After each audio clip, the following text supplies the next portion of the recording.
As odd as it may seem to be in Wario World, Windster here was actually one of the more fun, solid boss fights that we had done in this entire game. You wouldn't know it looking at him, considering they literally just made a giant head with a tiny body, and then it floated around because apparently the character designer was having a bad day that day, and so went for a bottom tier idea. And then he covered it with cloud bubbles just to really sell the mediocrity of the thing he had created. We were at the horror world last time, and now we're in the ice world, because Wario World's main gamut is to not make a goddamn lick of sense in anything. But it kinda works for this boss fight because it is so nonsensical, weird, and just, I suppose for a lack of a better word, Japanese. What you have to do is avoid Windster's shots that he'll just throw magic missiles at you throughout the boss fight.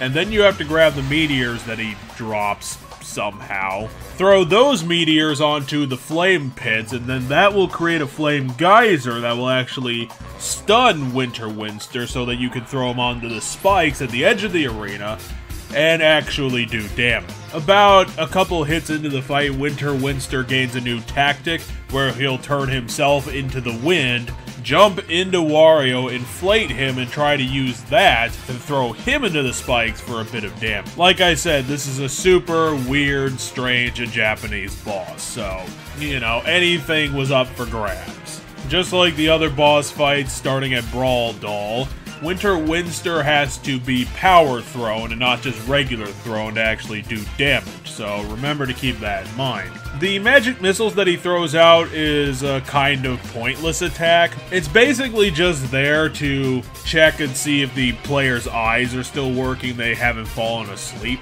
because they're super slow, they barely track, and honestly, you're only ever going to get hit by that by accident.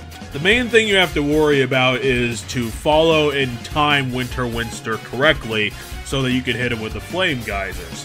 And knock me down with a 12-foot pole if it isn't somewhat exciting to actually do that, because Windster is somewhat unpredictable, a bit fast, especially more so as the boss fight continues. So you really got to keep your eyes on the ball on this one, and then, you know, just the visceral fun to be had to just take this giant head and just toss him into the spikes, which in this one is somehow even more satisfying. I guess just by how somewhat difficult it was to actually get him stunned in the first place. He moves really oddly, which means that it could take a few attempts to actually get that stun and then toss him in.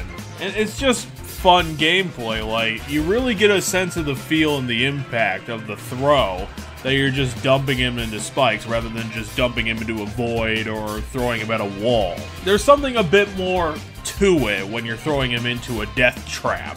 The inflation attack kind of feels broken, and if it isn't broken, then it's completely pointless as well, because you could shake off the inflation pretty damn quickly, and if it really is only going to kill you if you're at the edge, the literal edge of the arena itself. And even if it is an insta-kill spike pit a la Mega Man, it doesn't freaking matter, because the continue system will still have your back and you can pay for it probably another 8 times before even starting to consider running out of money. Windster is just a strangely good boss fight. It goes for the incredibly weird design, and even though, you know, it's kind of lackluster in the overall character design, it's not that interesting and honestly kind of looks lazy depending on how generous you're being when you're looking at it.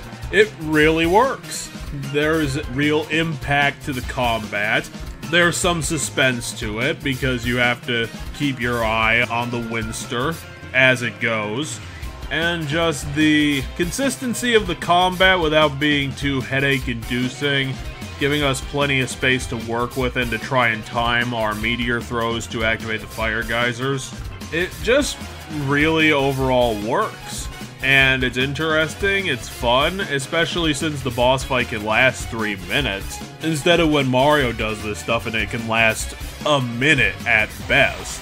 It's just a really fun, good moment from the game. It's a decent set piece. And I'm glad to see that Treasure can occasionally pull out some stops and make a really good and satisfying final challenge to beat on some of its levels. I wish it would go a little bit farther and make some unique gameplay, because even as good as this is, we kind of seen the formula before of just using a background environmental object to do damage. It's kind of been done before, but I'll still give Treasure props for putting it all together and making it fun at the very least.